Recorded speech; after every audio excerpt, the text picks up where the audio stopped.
Food bloggers, hi, how are you today? Thank you so much for tuning in to the Eat Blog Talk podcast. This is the place for food bloggers to get information and inspiration to accelerate your blog's growth and ultimately help you to achieve your freedom, whether that's financial, personal, or professional. I'm Megan Porta, and I've been a food blogger for over 12 years. I understand how isolating food blogging can be at times. I'm on a mission to motivate, inspire, and most importantly, let each and every food blogger, including you, know that you are heard and supported.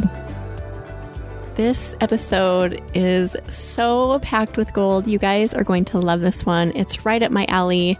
Andrea Liebross joined me in a conversation to talk about taking the scary out of annual planning as we go into 2023. Andrea is from Andrea Liebross Coaching. She's a business and mindset and life coach, and you are going to absolutely love everything she shares, and you're going to be ready to tackle your goals in 2023 after listening. This is episode number 374, and it is sponsored by RankIQ.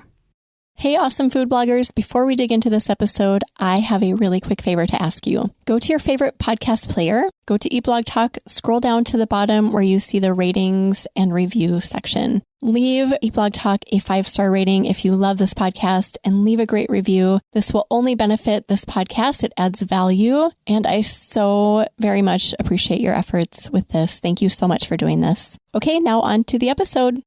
Andrea is a coach, speaker, podcast host, and soon-to-be published author who is known for helping bold, ambitious women make clear, confident decisions so that they get exactly what they want every time and not just add another thing to their to-do list. Andrea's clients become I've got this kind of women by creating their own custom secret sauce for success in both life and business.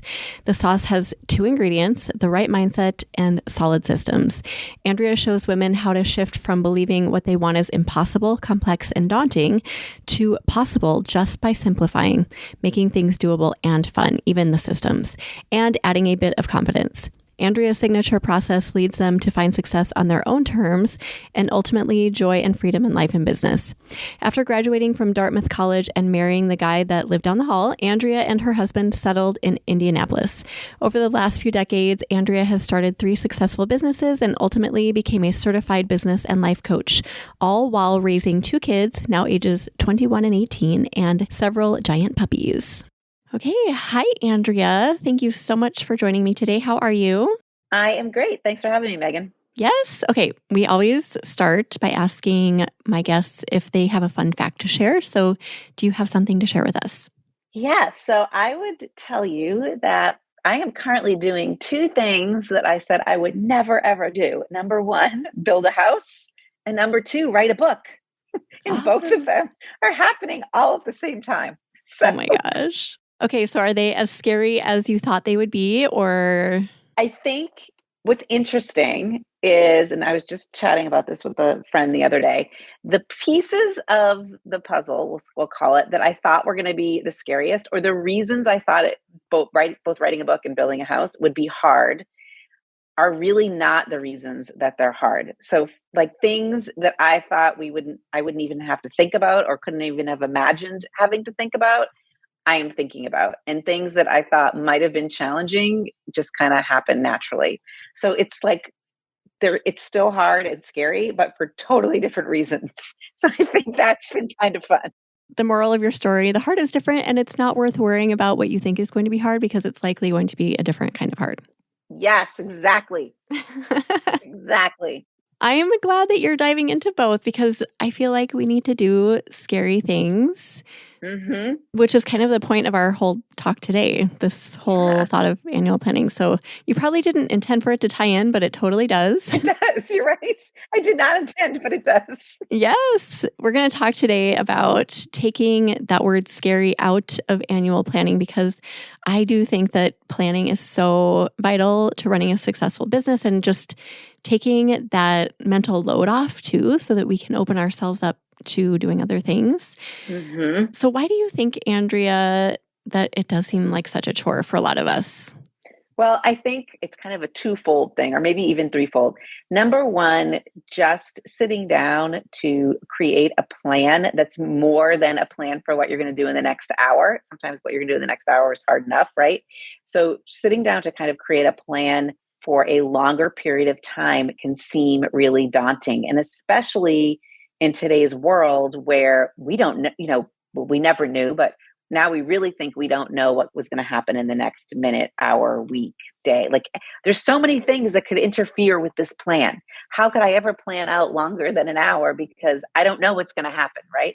Now we never knew it was going to happen, but for now even more, it seems sometimes like why would I even bother because things are so unpredictable. So I think that's number one. I think number two is once you start to kind of put pen to paper and create a plan, then it becomes a little more real and we become fearful that we might not make it happen, be able to make it happen, not have the knowledge to make it happen. And then our brain automatically goes to, well, there's potential here. I might fail.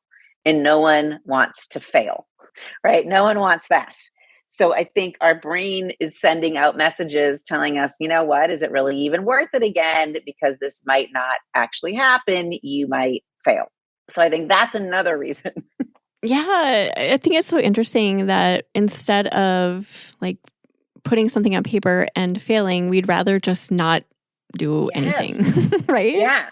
Yeah, it's true. There's something called, and I use this with my clients a lot. It's called the motivational triad. So it's like what motivates us as humans. And what motivates us as humans goes way back to the caveman era when all we wanted to do was stay safe, be efficient, and comfortable. It's like we didn't want to leave the cave because out there in the wild, it's kind of scary and things are hard. So that is still how our brain operates. So anything that sort of poses a threat, we want to avoid. It's human nature. But yet, I always love to say anything you ever wanted is on the other side of uncomfortable. So, there's that too. And that takes practice, right? You have to do it over and over in order to just get used to that feeling of, okay, this is really scary and uncomfortable, but I'm doing it anyway. Yeah. It takes a lot of practice. And I think sometimes too, when we're talking about making a business plan or an annual plan, we can talk about people get like, is it a business plan? Is it an annual plan? What is it?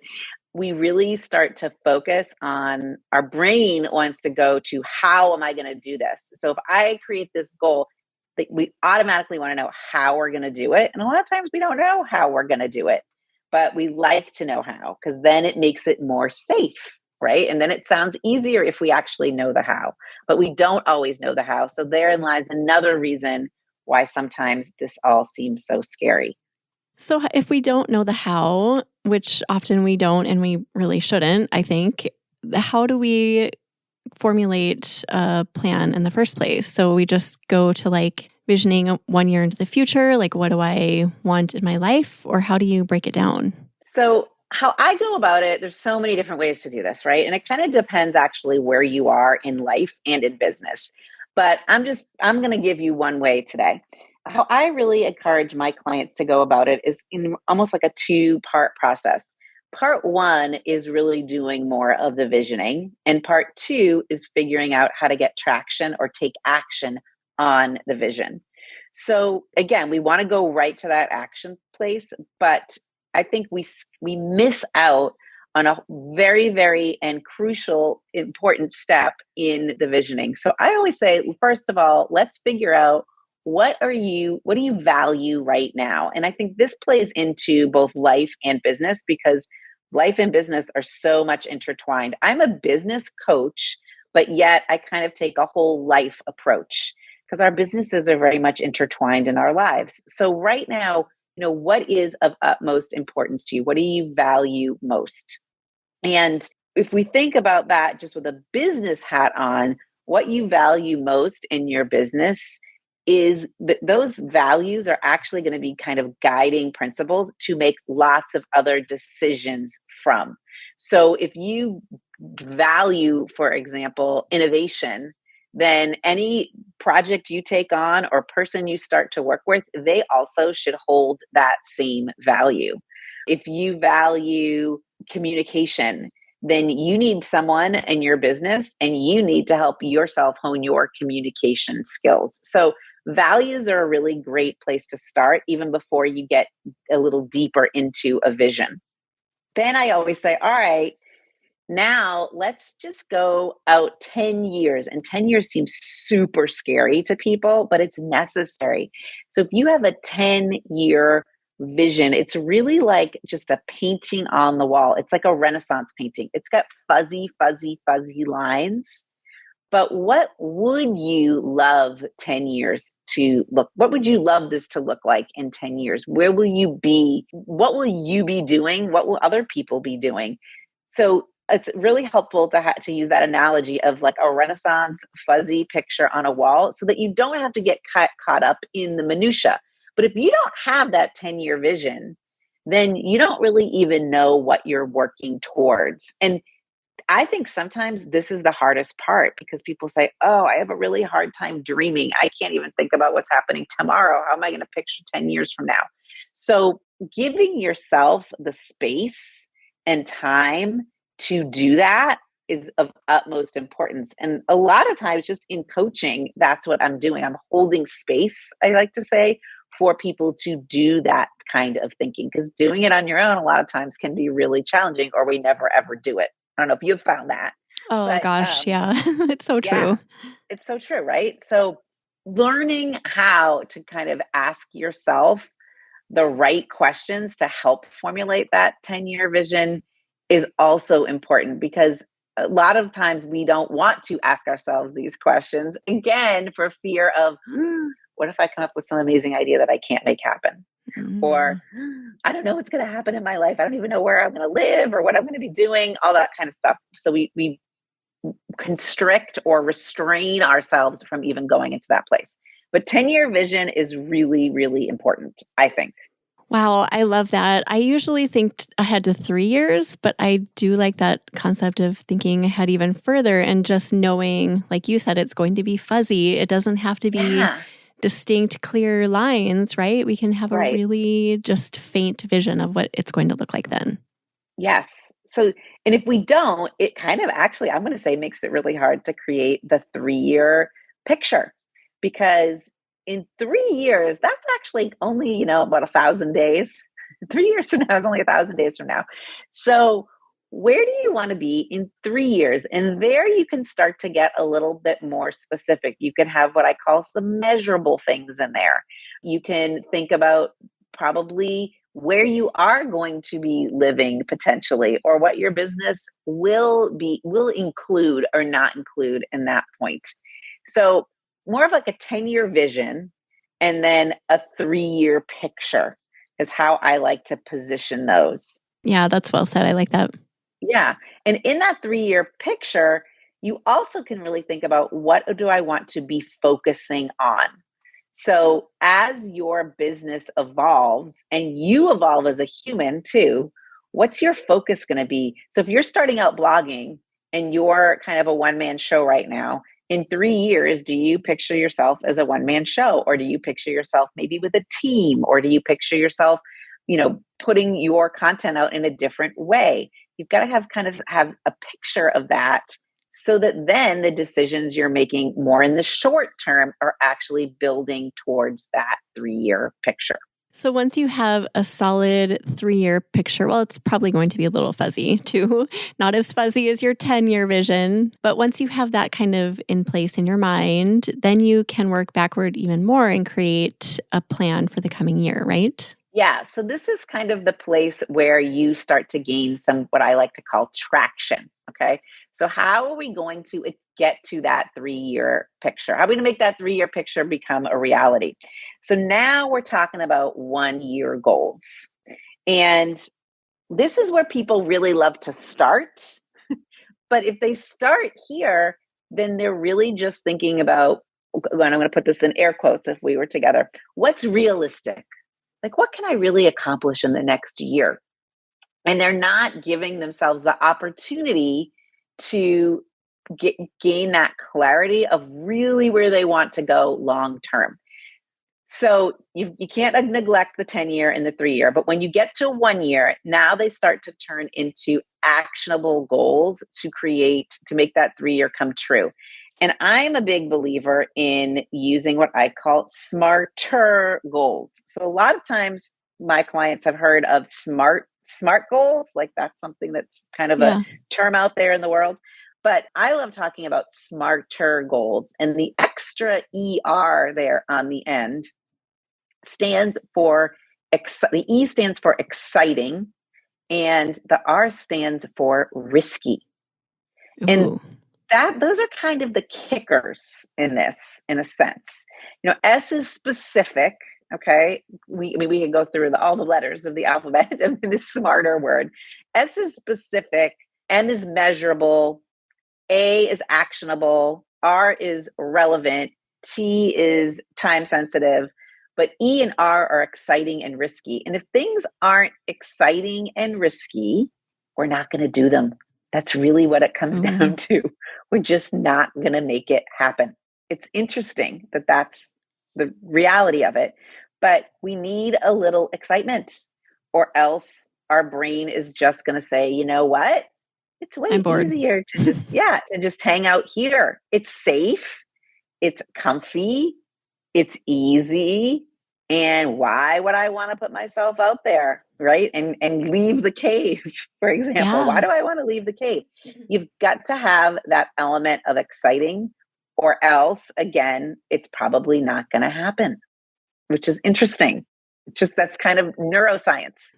Yeah, right. The excitement and the risky, I feel like combined maybe stir up some passion, right? And that's what makes it work. It is. I think it is what makes it work. So really, as we're working towards any goal, we're doing what I call passionating. So I kind of turned the word passion into a verb in a sense. Love it.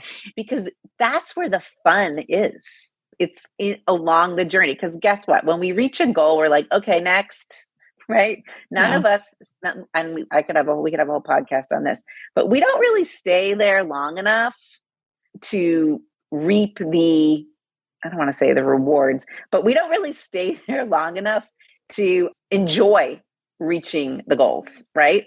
So there does have to be some excitement along the way in order to create that motivation or commitment to make them happen. Yeah, that's a great element. So once we have created those 1-year goals, okay, first of all, I have a question. How many do you recommend having? Because like 20 goals would be too much. 1 would be too few. Where do we go? So I think you should have 3 to 7 annual goals. I think anything after that is unlikely to happen. What I find is, like, we could generate way more than 3 to 7 goals. Like if I just said, okay, write them all down. What are you thinking? But what really, if you take a deeper look at them, you're going to realize that a lot of those goals that you've written down are actually pieces of bigger goals. Like you could almost slide them underneath the bigger goals. So really, you probably can get them down to 7. And I think especially like your listeners, if they're trying to grow their business, I mean, they have to market their business. They have to have some sort of back-end operations in their business. They have to figure out how they're going to deliver their services in their business. I mean, a lot of things could probably filter under one of those 3 bigger buckets. And a lot of times the things that filter under the bigger buckets are really then what you're really talking about are kind of next steps or action steps. And those are really what you need to focus on each quarter. So each quarter, you should have probably 5 to 7 quarterly focuses or priorities that are feeding into those 1-year goals. Got it. So if you find yourself with 20 goals, I'm going to guess that they all could filter under really bigger annual goals, and then maybe kind of almost get pulled out again into be kind of quarterly action steps. So you could categorize them and kind of lump them together, really. Yes, absolutely. And we're not going to be able to do everything in quarter one, right? It's just not possible. So on the last section of this traction part 2 of a business plan, you've got your 1-year goals, you've got your quarterly priorities or focuses. And then that third column, I always say, are the issues. So what are the things that are still kind of dangling out there that you have to address at some point, but maybe it's not going to happen in the next 12 weeks? So I just literally got off the call with a client and I said to her, all right, so we're recording this. It's almost the beginning of December. What do you want to accomplish this month? And she listed off actually 11 things because I was writing them down as she was listing them off. And I said, all right, Morgan, in the next 3 weeks, because kind of December is kind of like a short month. Are you really going to get all of these 11 things done? She's like, no, I'm not. So, all right, let's reprioritize. What are, say, like the 5 most important things out of these 11? Okay, we got to those. And then those other 6, I said, I love these ideas you have. I know you want to work on this stuff. Let's kind of park those remaining items on the issues list. It's kind of issues/ideas. It's things you want to address in the future. It's like a no for now, but not a no forever. We can park them there.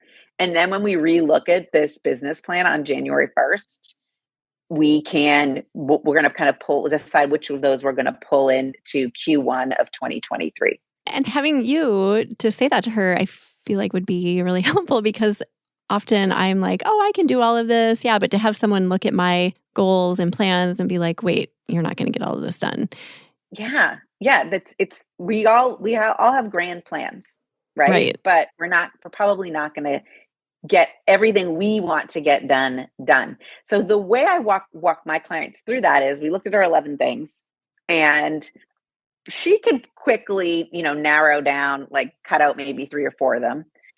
And then we had the rest. And I said, okay, of these, what I want you to think about each of them and then put it into one of 4 categories. Is this something that you're ready to do today? Like if I said, okay, we're going to get off of this call and now I want you to go work on this. Are you ready to do it? That's kind of, it's either a do, or is it something that you really need to plan? Like you need more pieces of information in order to start doing it.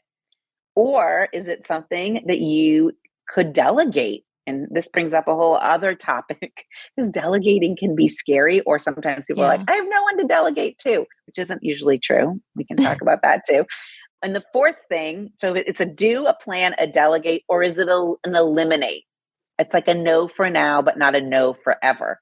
And once we kind of went through that, then it got easier for her to even whittle that list down even further about what she was going to be able to do this month. But ask you, though, is key to growing your business. It is. And growing yourself too, because you become much more realistic, kind of like you're eavesdropping in on your brain about, is this happening? Is it relevant even for this season, literally season, or season outside in the world, season of life, season of your business? Or is it just like something that you'd love to have eventually? So doing all of this, again, isn't super easy on your own, because we want to just stay safe. We want this to be easy and efficient. Or we go to the other extreme where we just decide we're going to kill it, man. We're going to do all of this. And then that's not realistic, relevant, or even exciting. It just becomes overwhelming. Yeah, that's great. Let's take a quick break, because I would love to tell you about my favorite keyword research tool, RankIQ. One of my favorite strategies with this tool is to write really robust, helpful, and informative non-recipe posts that actually help add value to people's lives and also support and lift up my own existing content. Let's talk through an example. Sauces. My homemade sauce recipes have become a huge hit because they are both easy and delicious. This is a great category to boost because I have so many sauce recipes on my blog that perform well year-round. I type sauce into the keyword research library in RankIQ. I sort from lowest to highest competition, and I look through those keywords one by one, pulling out the ones I know I can write quality content about. I add as many of those keywords as I can to my content calendar, and once the posts are published, I interlink to existing and relevant sauce posts. Then I sit back and watch the magic happen. This is a really easy strategy that works and that you can try as well. Go to rankiq.com to get started. Now, back to the episode. So how do we carve out time to do this, and how much time do you recommend setting aside to put all of this together? So I think when you create an annual plan, there's so many different ways to do it. But what I always say to my clients is, first of all, be kind to yourself and give yourself that space to think. So I like to say, set aside half a day, like 3 to 4 hours to do this. Create or have a format that you're going to work off of. Just sitting down with a blank piece of paper is going to not give you a final product in the end. You want to walk away from that half day with something super tangible. So I often guide my clients through, I call them like half day strategy and planning days. And it's just that other person and me, either on Zoom or in person. And I am asking the questions, and I am also being the scribe. So if you can do this with another person and as a partner while they're being the scribe and your ideas are just flowing out, it makes it even better. But you've really got to walk yourself through those. What are your core values? What's your 10-year vision? What do you want to focus on in the next 3 years? What's your 3-year picture? Then switching gears and kind of going into the action part. What are your 1-year goals and your quarterly priorities and your issues?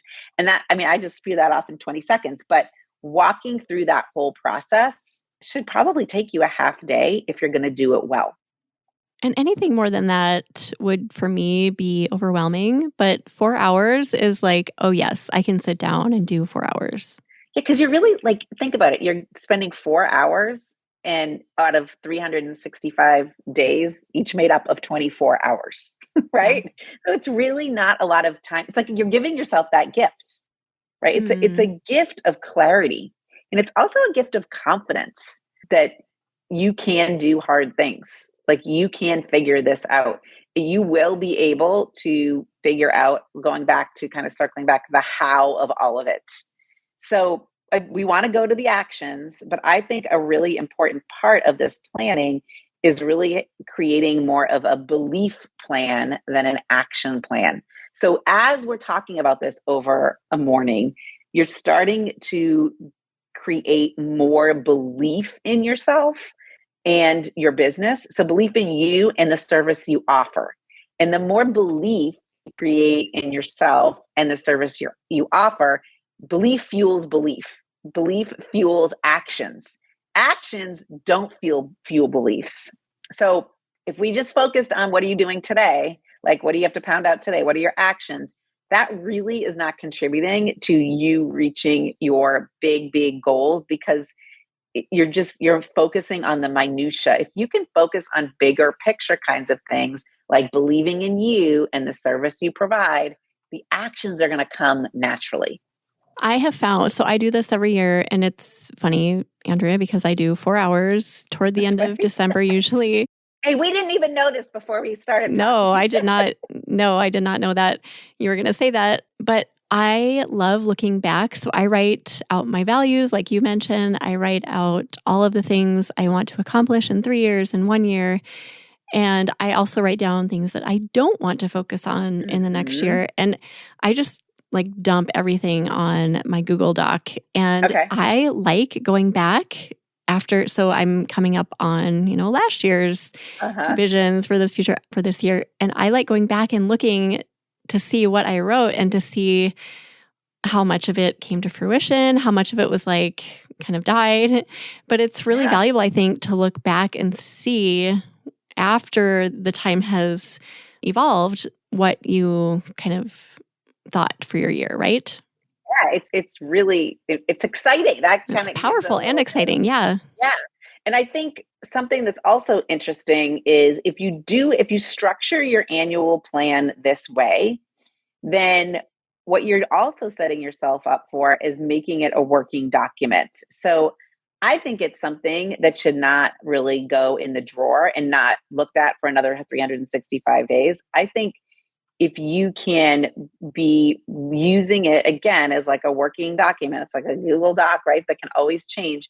And you're looking at it at the bare minimum on a monthly basis, you're going to start to create that traction you're looking for. It's actually going to be something that is motivating because you're going to be able to cross things off. So I think one of the most fun things that I do with my clients is when I meet with them, this is kind of part of my coaching process. Like, okay, let's pull it out. Where are we? And when they can cross something off, like done, It feels so the good. adrenaline that gives them is amazing. And then really at the end of a quarter, we kind of look, can we cross off all the things that are in that quarter section? And what are we going to put in for next quarter? Right. And then as the year goes on, you actually can even cross off sometimes some of those annual goals. And that's what I mean when I say, hey, let's make this a working document. Let's make it a tool that actually propels you versus makes you feel less than or makes you feel defeated, right? It's if you're using this in the right way, it's actually going to be something that's super motivating and helps you stay committed. And you mentioned this earlier too, just giving you that confidence when you look back. I usually look at mine quarter to quarter just to see if I'm on track, sometimes more, but it gives me confidence when I see that I've created this big, scary goal and I'm actually achieving it.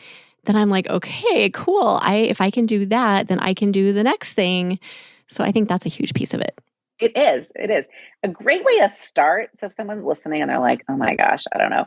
A great way to start is, I always say, if you and I were sitting down for a glass of wine or whatever your beverage of choice is, 12 months from now, and you said to me, Andrea, these have been the best 12 months ever.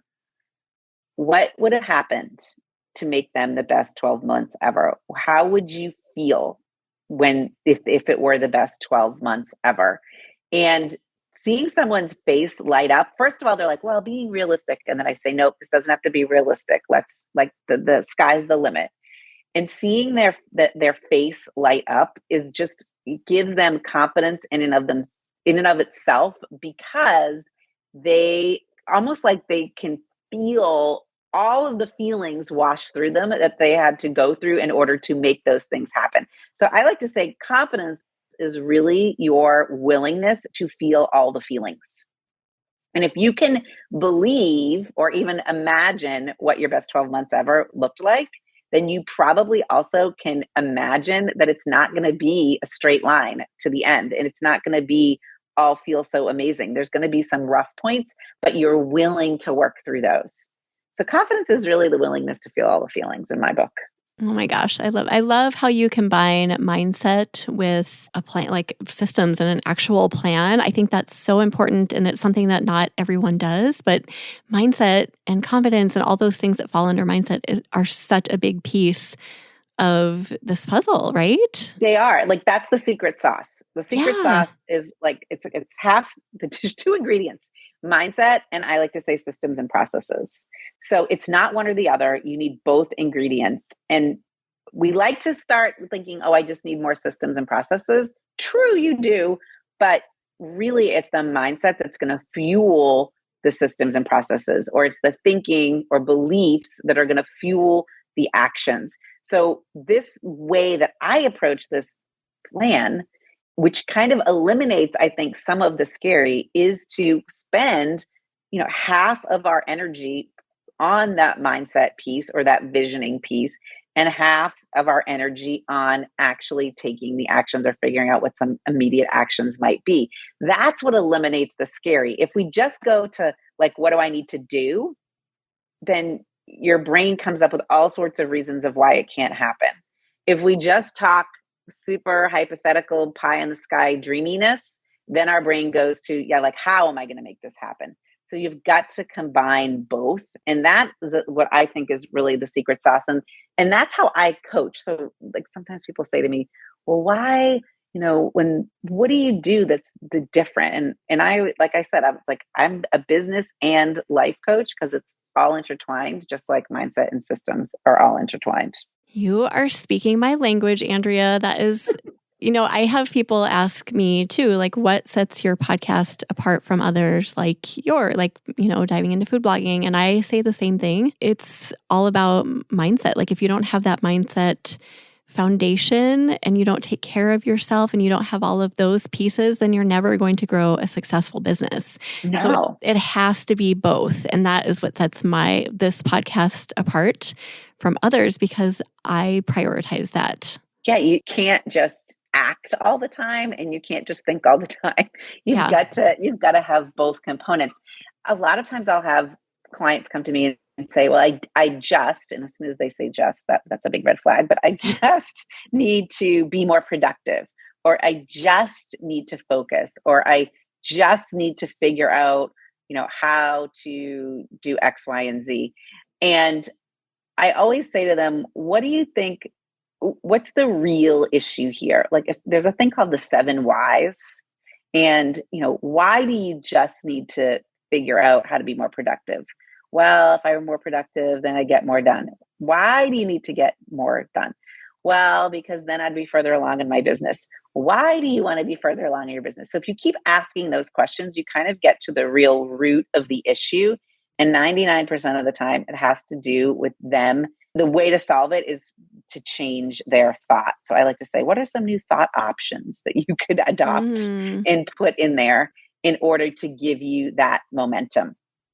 Now, when it comes down to like productivity and things like that, I think it is helpful to figure out kind of your productivity archetype, like what is really getting in your way or giving you that feeling that you're not productive. And I created a quiz around that you can go take and figure out what your productivity type is. That's at Andrea's with an S, links with an S.com. There's also a quiz on there to figure out where in your business things might be falling apart. There's 2 quizzes.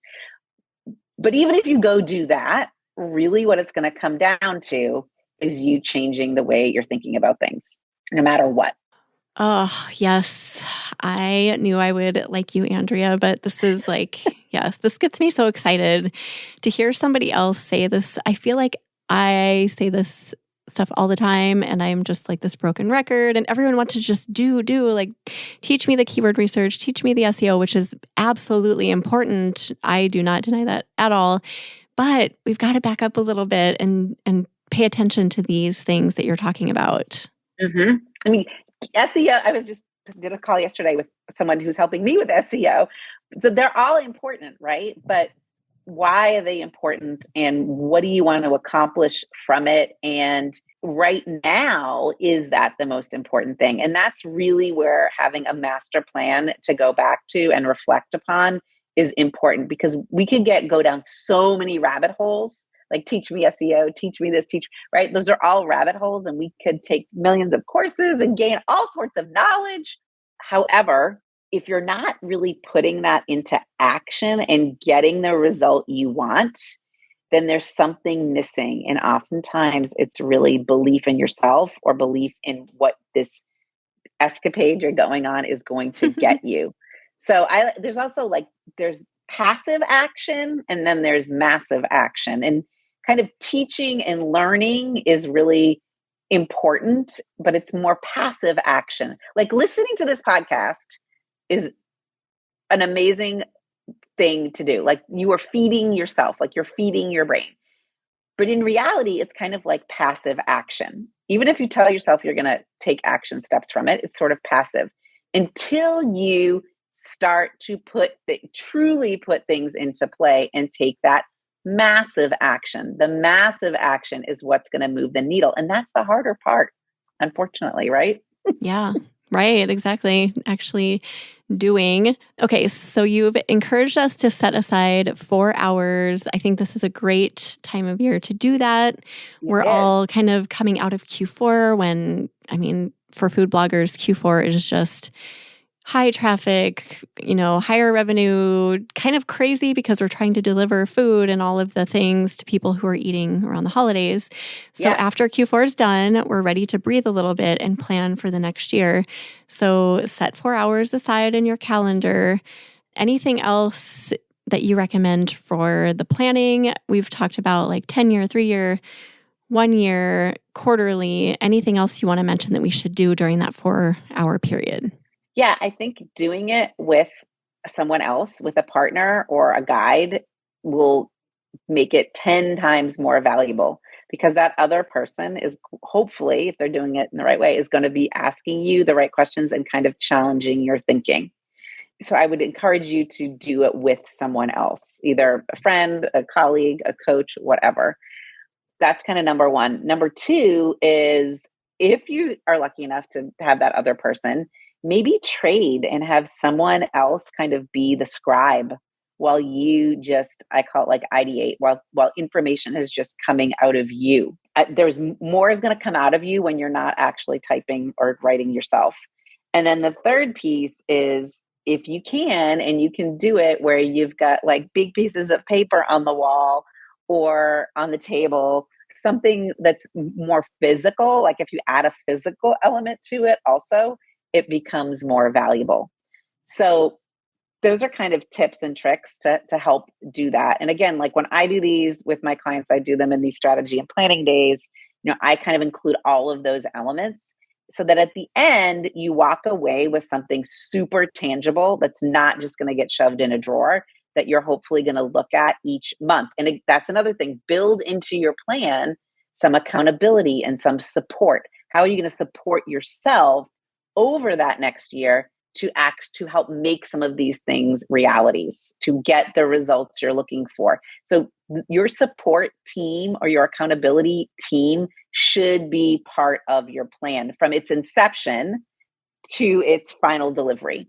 I think you're missing a big boat if you're not doing that. Yeah, I love that. Do you recommend putting something on your calendar monthly to do that so that you don't just let it go? Yes. Okay. Yes.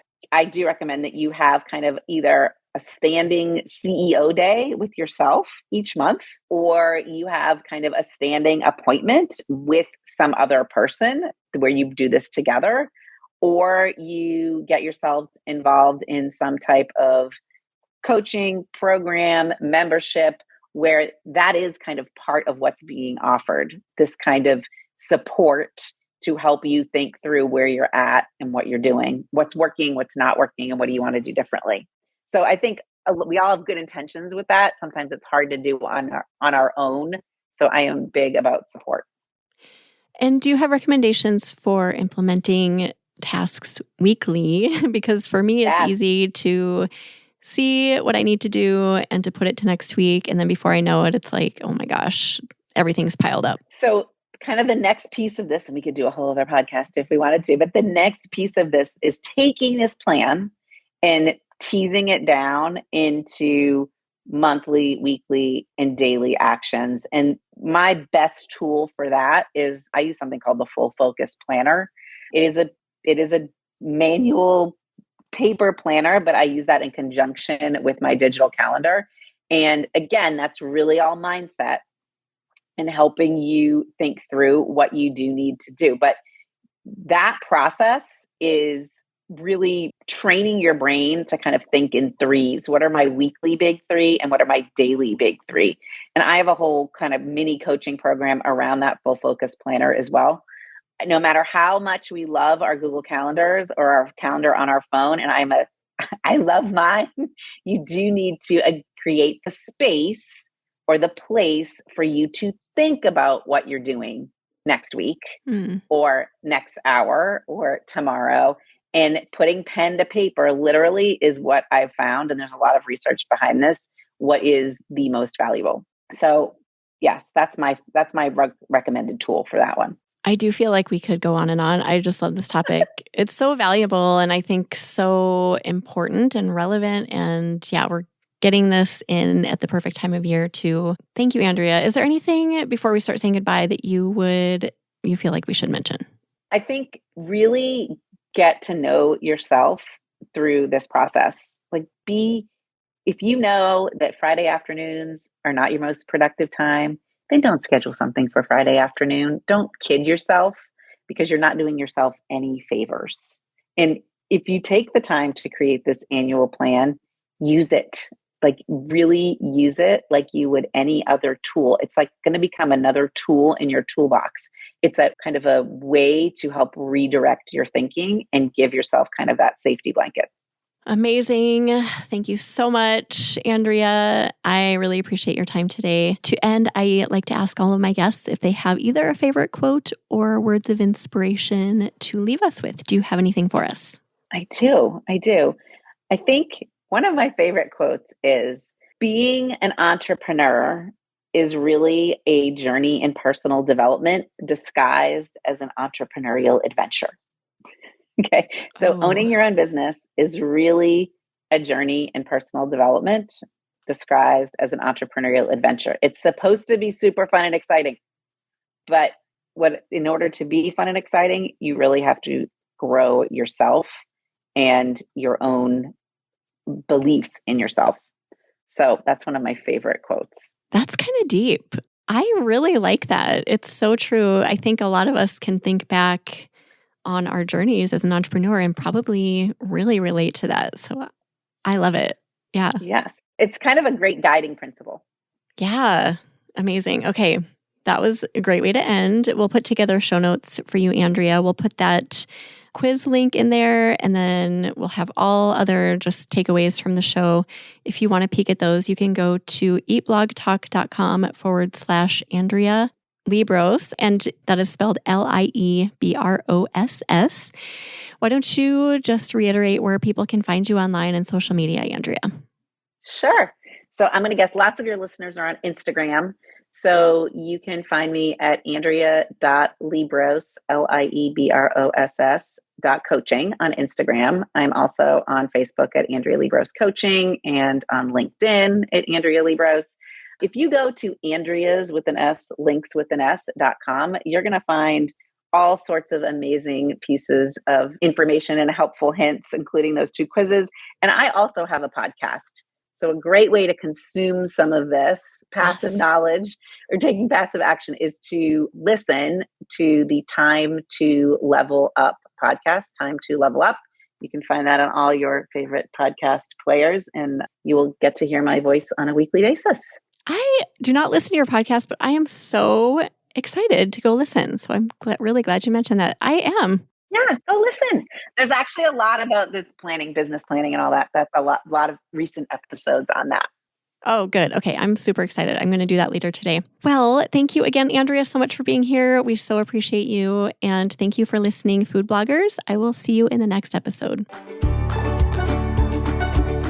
Thank you so much for listening to this episode of Eat Blog Talk. If you enjoyed this episode, I'd be so grateful if you posted it to your social media feed and stories. I will see you next time.